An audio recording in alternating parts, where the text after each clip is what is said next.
ओम श्री कृष्ण परब्रह्मणे नमः। श्री भगवान् उवाच असोच्वानन्वसोचस्त्वं प्रज्ञावादां च भाससे गतासो न गतासो च नानुशोचन्ति पण्डिताः न त्वेवाहं जातु नासं न त्वं नेमे जनाधिपाः न चैव न भविष्यामः सर्वे वयमतः परम् देहिनोऽस्मिन् यदा देहे कौमारं यौवनं जरा तदा देहान्तरप्राप्तिः धीरस्तत्र न मुह्यति। ఇక్కడ శ్రీ భగవాన్ ఉవాచ గీతా బోధ ఇక్కడ ప్రారంభమవుతుంది. ఇంతవరకు బోధ జరగలేదు. శ్రీకృష్ణ పరమాత్మ అర్జునుడికి ఇక్కడ బోధ మొదలు పెడుతున్నారు. ఒక అర్జునుడికి కాదు, మనకందరికి కూడా. ఇది 2వ అధ్యాయంలో 11వ శ్లోకం. ప్రారంభమయ్యే పదం అశోచ్యాన్. శ్రీ భగవాన్ ఉవాచలో 11వ శ్లోకంలో ప్రారంభమయ్యే పదం అంటే బోధ దేంతో ప్రారంభమవుతుంది అంటే అశోచ్యాన్, శోకంతో మొదలైంది. చిట్ట చివర బోధ ముగిసేది మా శుచః అని ఉంటుంది. అంటే శోకం తొలగిపోయింది. అంటే బోధ పూర్తి అయ్యేసరికి శోకంతో ఉన్నవాళ్ళు శోకరాహిత్యం చెందాలి. ఎవరికి బోధ? ఒక అర్జునుడికే కాదు, ప్రపంచంలో ఉన్న మానవాళి అందరికీ. ఇది ఒక జాతికి సంబంధించింది కాదు, ఒక కులానికి సంబంధించింది కాదు, ఒక మతానికి సంబంధించింది కాదు, ఒక వర్గానికి సంబంధించింది కాదు. చాలా మంది పొరపాటున అనుకుంటుంటారు భగవద్గీత బోధ కేవలం హిందువులకేనేమో అని. కాదు కాదు, ఎక్కడే కానీ గీతలో ఇది ఫలాని వాళ్ళకే చెప్పండి అని ఎక్కడ లేదు. ఎవరు విమర్శ చేయడానికి అవకాశం లేదు. శ్రీకృష్ణ పరమాత్మ సర్వమానవాళికి ఇది అవసరం. సర్వమానవులు, విదేశస్తులు కూడా చాలా విదేశాల్లో ఇప్పుడు భగవద్గీతను బాగా పఠిస్తూ ఎవరైనా భగవద్గీత గురించి చెప్పుకునే వాళ్ళతో చెప్పించుకొని వింటున్నారు వాళ్ళు కూడా. ఇందులో అంత సారాంశం ఉంది. ఫిలాసఫీ అనే సబ్జెక్ట్ ఎవరైనా చదివితే, తత్వశాస్త్రం చదవాలంటే అసలైన తత్వం ఈ గీతలో ఉంది అని వాళ్ళు కూడా తెలుసుకుంటారు. కాబట్టి అందరికీ సంబంధించినటువంటి బోధ, ప్రతి మానవుడు, మనిషి పుట్టిన ప్రతి ఒక్కరూ వినవలసినటువంటి బోధ. విన్నదాన్ని బాగా అర్థం చేసుకొని దాన్ని మననం చేసుకొని నిధిధ్యాసనకు పెట్టాలి. నిధిధ్యాసన పెట్టడం అంటే ఆచరణలో పెట్టాలి. శోకం నుండి శోకరాహిత్యం వస్తుంది అని చెప్పని ఊరికే వింటే రాదు, చదివితే రాదు, ఆచరణలో ఉంచితే వస్తుంది. కాబట్టి మనం కూడా కృష్ణ పరమాత్మ చెప్పి గీతా సారాన్ని విందాం, అలా అర్థం చేసుకుందాం, తర్వాత దీన్ని ఆచరణలో కూడా పెడతాం. అప్పుడే నేను ఫలితం రాదు. 11వ శ్లోకంలో అర్జునుడితో అంటున్నాడు కృష్ణ పరమాత్మ. ఏమంటున్నాడు? అశోచ్యానన్వశోచస్త్వం ప్రజ్ఞావాదాంశ భాససే గతాసో న గతాసోంశ్చ నానుశోచంతి పండితాః. ఓ అర్జున, శోకింపదగని వారికై శోకించుచున్నావు. శోకం అంటే ఏడుపు, దుఃఖం. నీ యొక్క దుఃఖం దుఃఖమే కాదు అర్జున. దేనికోసం ఏడవాలో నీవు దానికోసం ఏడవడం లేదు. దేనికోసం ఏడవకూడదో దానికోసం ఏడుస్తాడు. ఇక్కడ ఏడ్చినాడు కదా అర్జునుడు. వీళ్ళంతా నా వాళ్ళు, నేను వీళ్ళ మీద యుద్ధం చేయను, వీళ్ళని నేను చంపలేను, ఆ రాజ్యం వద్దు, ఆ భోగం వద్దు, ఆ సుఖం వద్దు, నేను అడక్కది నేను జీవిస్తా తప్ప ఈ యుద్ధం చేయనని ఏడ్చినాడు కదా. ఆ ఏడవకూడదు నువ్వు.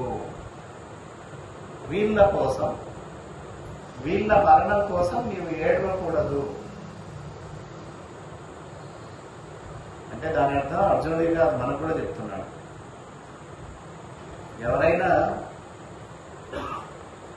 మన అని అనుకున్నటువంటి వాళ్ళు కానీ, లేదా మా వాళ్ళు కాదు అని అనుకుంటున్న వాళ్ళు కానీ ఎవరు మరణించినా శోకించకూడదని ఒక సందేశాన్ని ఇచ్చాడు గీతలో మొట్టమొదటినే. ఇక్కడ ఏడ్చినాడు కదా అర్జునుడు, అందుకు ఇచ్చాడు. ఇక రెండోది, పైగా జ్ఞాని వలె మాట్లాడుతున్నావే, ప్రజ్ఞావాదాంశ భాససే. బుద్ధిమంతుని మాత్రి జ్ఞానిలాగా పండితుల్లాగా మాట్లాడుతున్నావు అర్జున. ఏం మాట్లాడినాడు పండితుల్లాగా? అలా చేయొచ్చా? యుద్ధం చేయకూడదు కదా, చేస్తే అందరూ చనిపోతారు కదా, పోతే భార్యలు దిక్కులేని వాళ్ళు అవుతారు కదా, వర్ణం అంతా సంకరం ఏర్పడుతుంది కదా, వర్ణ సంకరం ఏర్పడితే ధర్మం తగ్గిపోతుంది కదా, అనేక పాపం వస్తుంది కదా. ఈ మాటలన్నీ చెప్పినాడు కదా కృష్ణుతో, మనం మొదటి అధ్యాయంలో చూసాం. ఇవన్నీ నువ్వు అన్నటువంటి మాటలన్నీ ఎలా ఉన్నాయంటే, ఒక పండితుడు, ప్రజ్ఞావాది, ఒక జ్ఞాని మాట్లాడేటటువంటి విధంగా పలికినావు. కానీ ఇవి జ్ఞాని మాట్లాడే మాటలు కాదు. ఒకవేళ అర్జున నీ దృష్టిలో ఇవి జ్ఞాని మాటలు అనుకుంటున్నావేమో, కానీ ఇవి జ్ఞాని మాటలు కానే కాదు. ఏమంటారు? పండితులు ఎలా ఉంటారు? గతాసూన్ అగతాసూంచ నాను శోచంతి. ప్రాణములు పోయిన వారిని గురించి గాని, ప్రాణాలు పోనటువంటి వారిని గురించి గాని వారు శోకించరు. అంటే దాని అర్థం, చనిపోయిన వాళ్ళ గురించి వాళ్ళు ఏడవరు, చనిపోయే వాళ్ళ గురించి కూడా ఏడవరు. వీళ్ళు జ్ఞాని అండి, వీళ్ళు పండితులంటే. శ్రీకృష్ణుడు చెప్పిన తాత్పర్యం, పండితులంటే ఎవరంటే జరిగిన దానిని గురించి కానీ, జరగబోయే దానిని గురించి కానీ ఎవరైతే దుఃఖించరో, ఎవరైతే బాధపడరో, ఎవరైతే శోకించారో వాళ్ళు మాత్రమే పండితులు అని తేల్చేశాడు. ఇక్కడ 11వ శ్లోకం బీజం. దీన్ని బీజ శ్లోకం అంటాం. బీజం అంటే విత్తనం. ఫలం రావాలి అంటే ఏం కావాలి? విత్తనం విత్తాల్సిందే కదా, పంట రావాలి. కాబట్టి ఈ గీతా బోధకి బీజం, విత్తనం లాంటిది. విత్తనం నుండే మొలక రావాలి, విత్తనం నుండే కొమ్మలు రావాలి, విత్తనం నుండే రెమ్మలు రావాలి, విత్తనం నుండే ఆకులు రావాలి, విత్తనం నుండే పుష్పాలు రావాలి, విత్తనం నుండే విత్తనాలు రావాలి. అంటే చిన్న బీజంలో సమస్తం ఇమిడి ఉంటుంది. చూడడానికి విత్తనం ఇంతే ఉంటుంది. ఆ విత్తనం నుండి వచ్చినటువంటి మొక్క ఎంత పెద్దదవుతుంది, మానవుతుంది, చెట్టు అవుతుంది. మర్రి వృక్షం చూడండి ఎంత విశాలంగా ఉంటుంది అంటే అంత విశాలంగా ఊడలు వారి ఉంటుంది మరి దాని విత్తనం ఎంత చిన్నగా, అంత చిన్న విత్తనంలో ఇంత పెద్ద చెట్టు దాగి ఉంది. అది సూక్ష్మంలో ఇంత స్థూలం దాగి ఉంటుంది. అది దేనికి విలువ ఎక్కువ ఉంది? ఈ స్థూలానికి కాదు విలువ. ఈ స్థూలము, ఈ కంటికి కనబడే ఈ పెద్దది కూడా చిన్న దాంట్లో నుంచి వచ్చింది. అందుకే బీజం గీతాపారాయణం చేసేటప్పుడు కూడా బీజ మంత్రంగా ఈ అశోచ్యానం వశోచత్వం ప్రజ్ఞావాదాంశ భాససే గతాసోనగతాసోంచ నాను శోచంతి పండిత ఇది బీజం అని. కాబట్టి బీజం లాంటి విలువైనటువంటి శ్లోకం ఇది. మరి ఈ శ్లోకంలో భగవంతుడు ఏం చెప్పాడు విషయాలంటే, అశోచ్య నన్ను అశోచస్వం, ఎవరి గురించి అయితే నీవు బాధపడకూడదో వాళ్ళ గురించి బాధపడుతున్నావు అన్నాడు. అంటే దాని అర్థం భీష్ముడు ఉన్నాడు, ద్రోణాచార్యులు ఉన్నారు, కృపాచార్యులు ఉన్నారు, మా తాతగారు ఉన్నారు, మా మేనమామ గారు ఉన్నారు, నా కుమారుని వాళ్ళు ఉన్నారు, ఇంతమందిని నేను చంపాలని, వీళ్ళు చచ్చిపోతారే భయం. అంటే వీళ్ళంతా చనిపోతారు అనే దాని వల్లనే కదా నీవు ఏడుస్తున్నది, అది ఏడవకూడదు.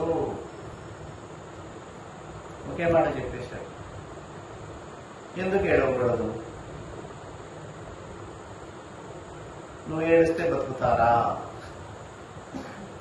ఈరోజు రేపు వరుణిలో సంవత్సరము మరో సంవత్సరం ఎప్పుడో ఒకసారి ఏదో ఒక సందర్భంలో కాలగర్భంలో ప్రతి ఒక్కరూ, ప్రతి పదార్థం, ప్రతి వస్తువు కలిసిపోయేదే. ఇది సత్యం.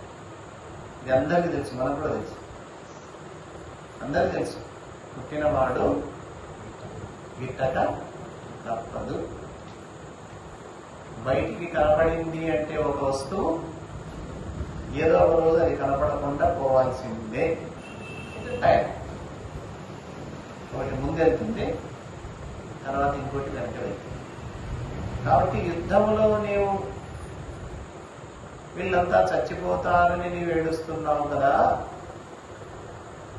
నీవు ఏడ్చినంత మాత్రాన వీళ్ళు బతుకుతారా అని కృష్ణుడు వేసిన ప్రశ్న అర్జునుడికి. బ్రతకదు, అది సత్యం. అర్జునుడికి తెలుసు, కృష్ణుడికి తెలుసు, మనకు కూడా ఆలోచించే వాళ్ళకి తెలుసు. కాబట్టి ఏమంటున్నాడు, ఏడవకూడని వాళ్ళ కోసం ఏడుస్తున్నావు ఎందుకు అని ఒకటి ప్రశ్న. పైగా పెద్ద జ్ఞానిలాగా మాట్లాడుతున్నావు అన్నాడు. జ్ఞానినా అర్జునుడు అంటే కాదు, అజ్ఞాని. మనం ఎట్లా నిర్ణయించాలి ఆయన జ్ఞాన అజ్ఞాని అంటే? జ్ఞాని అంటే ఒకటి గుర్తు, జరిగిన దానిని గురించి కానీ జరగబోయే దానిని గురించి కానీ మరణించిన వాళ్ళ గురించి కానీ బ్రతికి ఉన్న వాళ్ళ గురించి కానీ ఎవరైతే దుఃఖించరో, ఎవరైతే ఏడ్వరో వాళ్ళు జ్ఞానులు. ఇప్పుడు లెక్క పెట్టాలి, జ్ఞానులు ఎంతమంది తింటారు? ఉంటారు, ఎవరు లేరని కాదు, కానీ మనకు కనపడదు. మృత్యువును కూడా ఆహ్వానించే వాళ్ళు ఉన్నారు, మృత్యువును కూడా నవ్వుతూ స్వీకరించి పిలిచే వాళ్ళు ఉన్నారు, మృత్యువును కూడా వాళ్ళ చేతుల్లో పెట్టుకొని ఎప్పుడు కావాలంటే ఎప్పుడు పోవడానికి సిద్ధంగా ఉన్న వాళ్ళు ఉన్నారు యోగులు. జ్ఞానులు అంటే అట్లుంటారు. పండితులు అంటే వాళ్ళు. గీతాశాస్త్రం చెప్పినటువంటి మహాత్ముడు కృష్ణ పరమాత్మ పండితులు అంటే ఏవో 10 పద్యాలు చదివే వాళ్ళు, వినిపించేవాళ్ళు, వేద శాస్త్రాలను అభ్యసించిన వాళ్ళు, పురాణ ప్రవచనాలు చేసే వాళ్ళందరినీ పండితులు అల్లే ఆయన. వాళ్ళకు కూడా పాండిత్యం ఉంది, కానీ అసలైన పాండిత్యం ఉందో లేదో తెలియదు. అసలైన పాండిత్యం ఏంటంటే ఇది, జరిగిన దాన్ని గురించి కానీ జరగబోయే దాన్ని గురించి కానీ మరణించిన వాళ్ళ గురించి కానీ బ్రతికున్న వాళ్ళ గురించి కానీ శోకించకూడదు. జరిగేది జరుగుతూ ఉంటుంది, చూస్తూ ఉండడమే నీ పని. చూస్తూ ఉండాలి. ఇంకా మరి ఏడవకోకుండా, దుఃఖించకోకుండా, శోకించకుండా చూస్తూ సాక్షిగా ఉండాలి అంటే ఎంత అభ్యాసం కావాలి, ఎంత జ్ఞానం కావాలి. అది చెప్పినంత మాత్రాన రాదు. ఇంకా ముందు ముందు చాలా శ్లోకాల్లో అర్థాలు ఉంటాయి. అన్నీ మనం అభ్యాసం చేస్తే భవిష్యత్తులో వస్తుంది, చేస్తే అనుభవంలోకి వస్తే. కాబట్టి చాలా అద్భుతమైన శ్లోకం ఇక్కడ. కాబట్టి అర్జున, నువ్వు ఏడవద్దు, ఏడవకూడని వారి కోసం ఏడుస్తున్నావు, పైగా జ్ఞానిలాగా మాట్లాడుతున్నావు, జ్ఞాని అయినటువంటి వాడు గతించిన వాళ్ళ గురించి కానీ, బ్రతికున్న వాళ్ళ గురించి కానీ, గతం గురించి కానీ, భవిష్యత్తు గురించి కానీ ఏడవడు అని తేల్చి చెప్పాడు. ఇక్కడ రెండు రకాలు ఉంటాయి. మనస్సు కంటే బుద్ధి గొప్పది. అన్నిటికంటే సూక్ష్మమైనది ఏంటంటే బుద్ధి. సూక్ష్మమైనటువంటి బుద్ధితో ఎవరు బాగా ఆలోచించి పనులు చేస్తుంటారో వాళ్ళను బుద్ధిమంతులు అంటారు, జ్ఞానులు అనరు.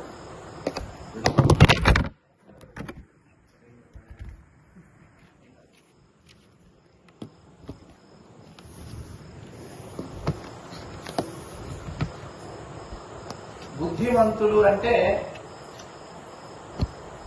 వాళ్ళు బుద్ధి వరకే ఆగి ఉంటారు అని అర్థం. కానీ బుద్ధి కంటే శ్రేష్టమైనది ఇంకొకటి ఉంది, దాన్ని ఆత్మతత్వం అంటారు.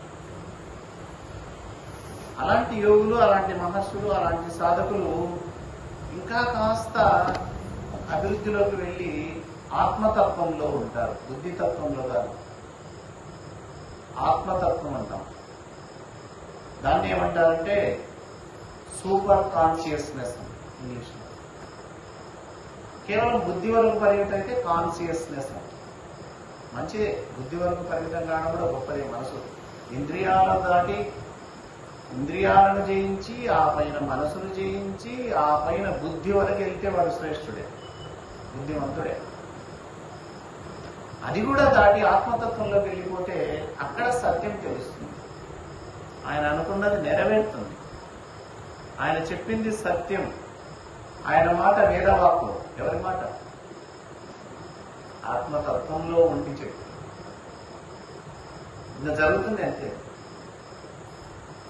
పూర్వకాలం మహర్షులు వరం ఇస్తున్నారు, అలాగే శాపం కూడా ఇస్తున్నారు. దానికి తిరుగుందే లేదు. ఏ తత్వంలో వాళ్ళు శాపం ఇచ్చారు, ఏ తత్వంలో వాళ్ళు వరం ఇవ్వగలిగారు అంటే ఆత్మతత్వంలో. జ్ఞాని ఎక్కడుంటాడంటే ఆత్మతత్వం నందు ఉంటాడు, బుద్ధితత్వంలో కాదు. కాబట్టి ఆత్మతత్వం గురించి ఇక్కడ చెప్పాలనుకుంటున్నాడు. ఒకవేళ అర్జునుడికి కూడా ఆత్మతత్వం ఉండి ఉంటే ఏడ్చేవాడు కాదు, శోకించేవాడు. కాబట్టి ఓ అర్జున, నేను ఇంకా ఆ తత్వంలోకి రాలేదయ్యా, అందుకే నువ్వు ఏడుస్తున్నావు అంటే నువ్వు ఇంకా జ్ఞానంలోనే ఉన్నావు, ఇంకా నువ్వు జ్ఞానివి కాలేదు, కాబట్టి నీకు బోధ చేయాల్సి వచ్చింది, బోధ చేస్తున్నాను అని మళ్ళీ వెంటనే 12వ శ్లోకం ఏం చెప్తున్నాడంటే, నత్వేవాహం జాతునా సన్నత్వం నేమే జనాధిప నచైవ న భవిష్యామః సర్వే వయమతః పరం. నీవు గాని నేను గాని ఈ యుద్ధరంగంలో నిలబడ్డటువంటి రాజులందరూ గాని ఉండని కాలమే లేదు. నేను గాని నువ్వు గాని ఈ రాజులందరూ గాని ఉండని కాలమే లేదు అంటే ఎప్పటికీ ఉంటారు. నేడు నేను చెప్పేసి వీళ్ళు ఉండరేమో అని కదా ఏడుస్తున్నావు. యుద్ధం జరిగితే వీళ్ళంతా ఎప్పటికీ ఉంటారయ్యా అర్జున, ఇది ఒక సత్యం. మన కళ్ళెదురుగా ఎవరైనా మరణించి ఉంటారు, ఎంతోమందిని చూసినాం, 100 మందిని చనిపోయారు. వాళ్ళందరూ చనిపోయినారు, ఎక్కడో అయితే ఉన్నారు. కనకాద్రిపల్లె గ్రామం వదిలిపెట్టేంత మాత్రాన ఏడ్చామా? ఎందుకంటే సారా ఏదో పలానూరులో హాయిగా బతుకుతున్నారులే అంటారు. అట్లాగా చనిపోయిన ప్రతి జీవి ఎక్కడికి పోదు, ఏదో ఒక లోకంలో ఏదో ఒక దేహంలో ఖచ్చితంగా ఉంది. ఈ ఇల్లు ఇచ్చిపెడితే వేరే ఇంట్లో ఎలా